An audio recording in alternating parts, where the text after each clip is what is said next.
up everyone, I'm JD Colental and welcome to my YouTube channel for today's video.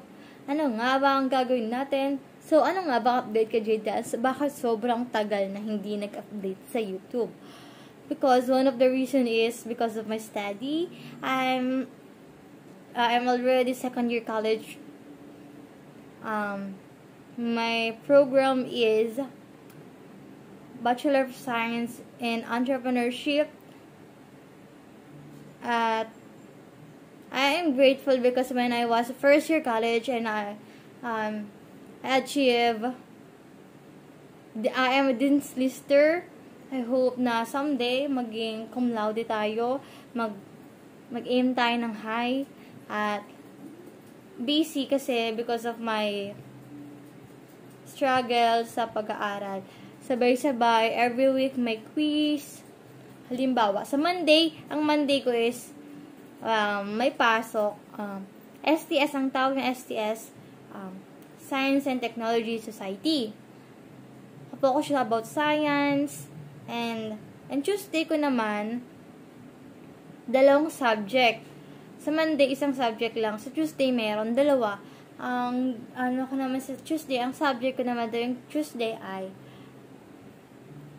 Physical Education or Fat Fit, at naman kay ang buhay at mga gawa ni Rizal or Rizal.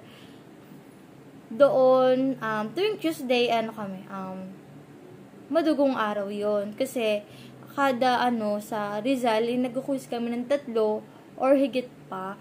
Sa araw na yon dapat mas advance ka kasi bago mag-lesson, may quiz. Sa 3 ire-report, kada may quiz yon. At saka dapat, ang dasal din namin ay Latin. At mas challenging din dito yung may for midterm and finals namin. Sa PUP ay meron lamang na 2 exam. Midterm at saka finals. Ang midterm and finals namin sa Rizal ay may exam. May exam nga siya at 100. At puro enumeration at walang pagpipilian. At bago ka makapag-exam doon, dapat makapag-recite ka ng isang tula na ibibigay ng aming professor. Sa midterm na tula na makakabesaduhin namin ay ang sa kabataang Pilipino. Ayon gawa ni Gatase, Protasio, Mercado, Rizal, Alonso, Alonda. At ang pangalawa naman sa finals namin kakabesaduhin ay ang Huling Paalam ni Gatase, Rizal. Ang tunay na pangalan ng Rizal ay Jose Protasio, Mercado, Rizal, Alonso, Alonda. Para lang malaman ninyo yung tamang pangalan. At mas kilala siya sa palayaw na Pepe. At ito ay hango kay Saint Joseph. Yung pangalan niyang Jose at ang kanyang palayaw na Pepe. At after nun, after ng Tuesday, Wednesday and Thursday, wala kang pasok doon. Ang ginagawa ko lang nun ay naglalako ako at gumagawa ng mga activities para matapos na. At pagdating naman ng Biyernes is hindi pa masyadong struggle yung araw na yun. Ang subject ko nun ay ang ethics, about moral lessons, at ang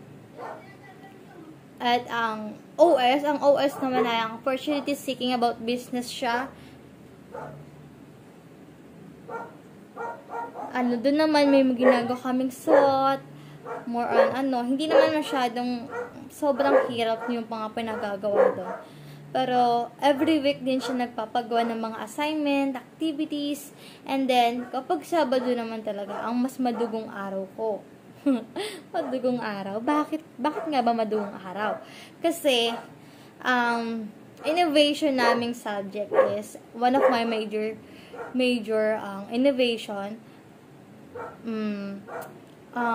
Every week mayroong quiz, an item nun, 30 items siya.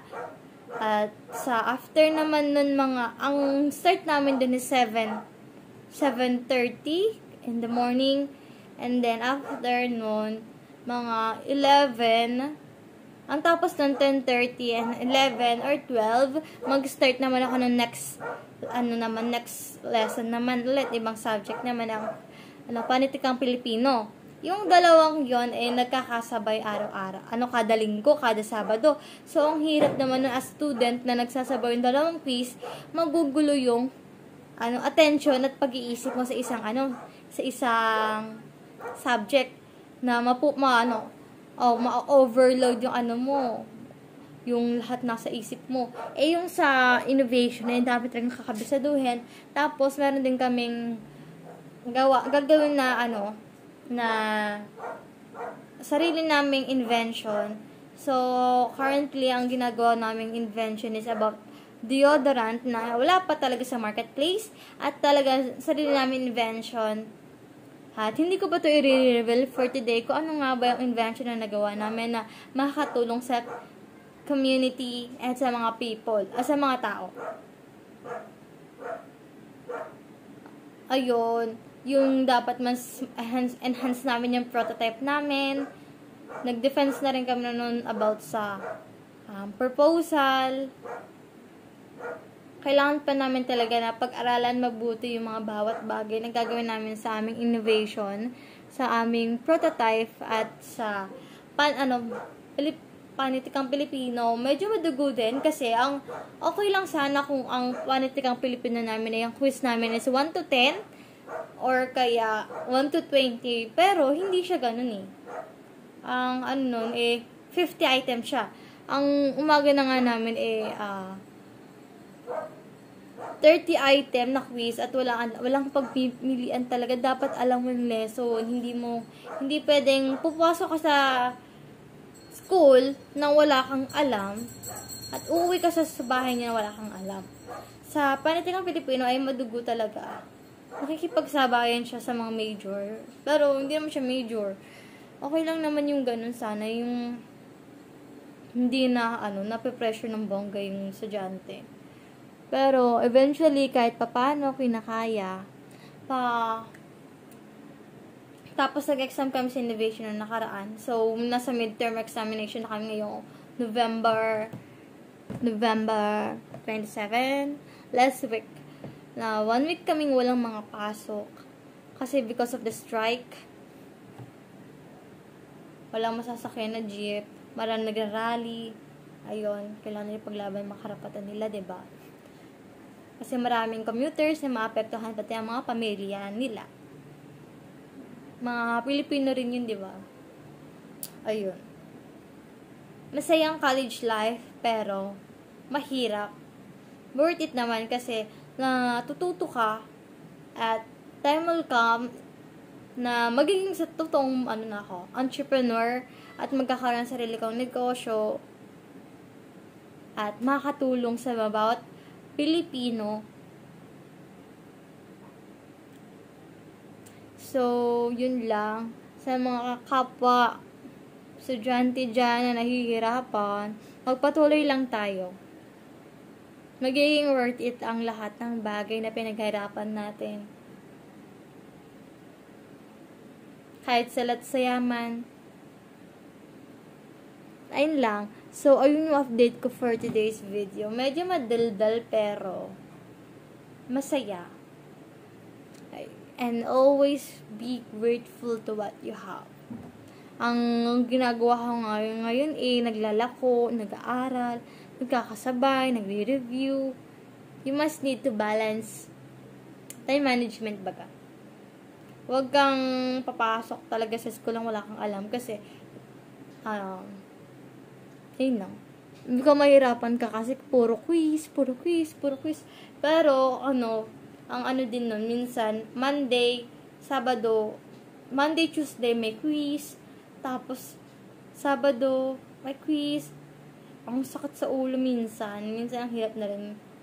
Ang hirap na lang minsan. Tapos, sumasabay pa yung mga activities, gawain. Pero, kahit pa paano, kinakaya, diba? I hope naman next sem, makapagtrabaho na tayo, paano kapag ipon tayo, dahil hindi po tayo bumabata, tayo po ay tumatanda. At kailangan natin ng financially talaga. As a student, napakahalaga talaga ng financial. Kung titirik yan, wala kang pang pera, pambaon at pamasahe, ayun, Diyos ko, hindi natin alam kung tayo makapagpatuloy pa sa pag-aaral. At lagi nga sinasabi, susi sa ating kinabukasan at magandang buhay. Ang edukasyon lang hindi kailanman mananakaw ng ibang tao para sa atin. Kasi dahil lang tayo nag-invest tayo sa sarili natin para matuto at hindi maging isang mangmang.